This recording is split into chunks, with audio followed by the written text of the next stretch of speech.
સાથે હું હિના બુલેટિનની શરૂઆત કરીએ મહત્વના સમાચારથી। ત્યારે જે દ્રશ્યો તમને હવે આગળ બતાવવા જઈ રહ્યા છે તે ખૂબ હચમચાવતા છે। નમસ્કાર, સમાચાર સાથે હું હિના બુલેટિનની શરૂઆત કરીએ મહત્વના સમાચારથી। ત્યારે જે દ્રશ્યો તમને હવે આગળ બતાવવા જઈ રહ્યા છે તે ખૂબ હચમચાવતા છે। એક માસૂમ પર શ્વાને હુમલો કર્યો અને હુમલાની ઘટના સીસીટીવીમાં કેદ થઈ।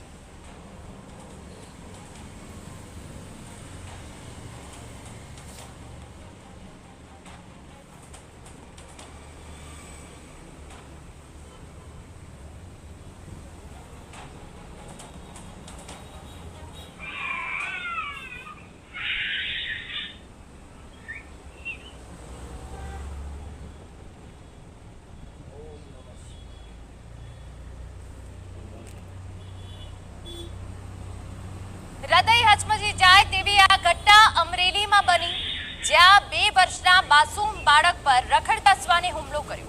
શાંતિથી બેઠેલું શ્વાન અચાનક જ રમી રહેલા 2 વર્ષના બાળક પર હુમલો કરે છે। તેને મોઢાથી પકડીને દોડી જાય છે, પરંતુ બાળકની ચીસાચીસથી બાળકના પિતા દોડી આવ્યા।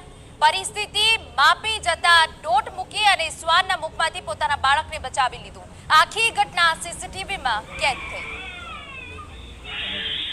જશવંતગઢથી રાંધિયા રોડ પર આવેલી બાયોકોલ ફેક્ટરી પાસેની આ ઘટના। રખડતા શ્વાને 2 વર્ષના બાળકને શિકાર કરવા બચકું ભરી ઉઠાવ્યું।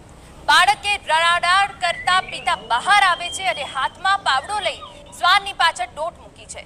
શ્વાન બાળકને છોડીને ભાગી જાય છે। આ ઘટનામાં બાળકને શ્વાને બચકું ભરતા સ્થાનિક હોસ્પિટલમાં સારવાર અર્થે ખસેડાયો હતો।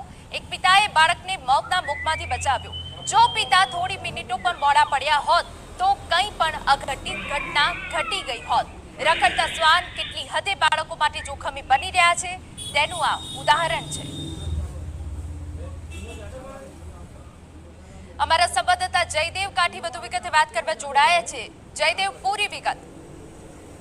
જે રીતે અમરેલી જિલ્લામાં હવે શ્વાનનો દિન પ્રતિદિન રીતે આતંક છે તે વધી રહ્યું છે। જે રીતે અમરેલી તાલુકામાં જસવંતગઢથી રાંધિયા રોડ ઉપર આવેલી જે બાયોકોલ ફેક્ટરી છે ત્યાંના જે સીસીટીવી છે તે હચમચાવતા આવ્યા છે। જે રીતે બાળક છે, માસૂમ બાળક છે, તેમના જે રખડતું શ્વાન છે તે પકડી તેમનો શિકાર કરવા માટે ઢસડી જાય છે। જોકે આ ઘટનામાં તેમના પિતા છે તે બાળક રાડારાડ કરવાના કારણે પિતા છે તે દોડી આવી છે ને પાવડા વડે તેમની પાછળ દોટ મૂકે છે। જે રીતે બાળકને જે શ્વાન છે તે મૂકી અને ફરાર થાય છે। જોકે આ ઘટનામાં આ બાળક છે તેમને સ્થાનિક જે હોસ્પિટલ છે તેમાં સારવાર માટે ખસેડવામાં આવ્યું છે। જોકે પિતા છે તે સમયસર પહોંચી જવાના કારણે આ બાળકનો બચાવ થયો છે। રખડતા શ્વાન છે તે દિન પ્રતિદિન રીતે આ પ્રકારે હુમલાઓ કરી છે। ખાસ કરી જસવંતગઢ ને આસપાસના જે રૂરલ વિસ્તાર છે ત્યાં અગાઉ અનેક ઘટનાઓ છે તે બની ચૂકી છે। બાળકો ઉપર પણ અનેક હુમલાઓ થઈ ચૂક્યા છે। મિત્ર 4 દિવસ પહેલા બગસરા શહેરમાં પણ 4 લોકો ઉપર